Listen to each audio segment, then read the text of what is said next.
it's me, Iris Indales, and welcome back to my YouTube channel. It's rainy season in the Philippines, so please keep safe, everyone.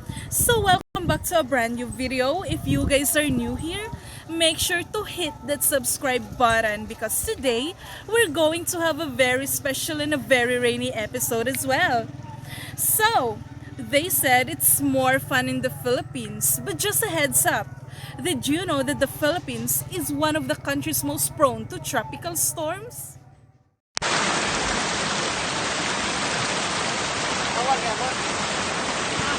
It's sad to see flooded streets and houses. But we Filipinos are known for our unstoppable optimism. We are characterized by our ability to smile even in times of depression. Laugh even in the face of problems, and the recent crisis brought on by the COVID-19 pandemic and some tropical storms or monsoons serve as an excellent example of this. Because when you live in the Philippines, you eventually get used to natural disasters, whether it's rain or shine. But as Filipinos, we really know how to brighten up our day with a good joke, a friendly chat, or a lively conversation. And these happy-go-lucky habits always prevail. So I want to see these happy eyes and happy smiles today because I'm giving a free hot meal to everyone, introducing the Filipinos' most favorite comfort food during rainy days, called LUGAW. But before anything else, I would like to thank you, Mr. Jassim Darwish Mashadi. This is the second time you send your help.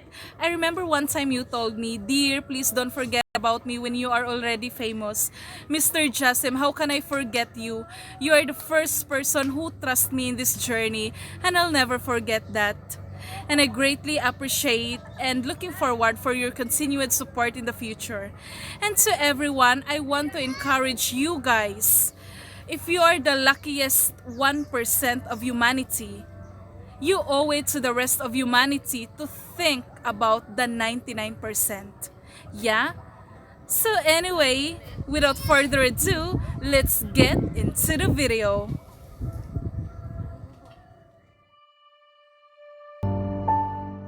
Sabi nga nila, there's a rainbow always after the rain. So ngayon, I'm giving a free mainit na lugaw sa malamig at maulan na panahon.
Mr. Jassim.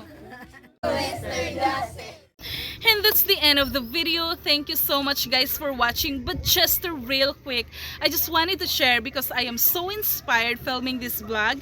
It made me so proud because we Filipinos really find a way to keep moving and feel better. And it really takes a great strength to find happiness in adversity, and it takes an equal amount of resilience to get back up despite of the things that thrown our way. And these traits set us apart from the rest of the world. They are the values that we deserve to be proud of. So thank you guys for watching. This is Iris Zandales, and God bless you.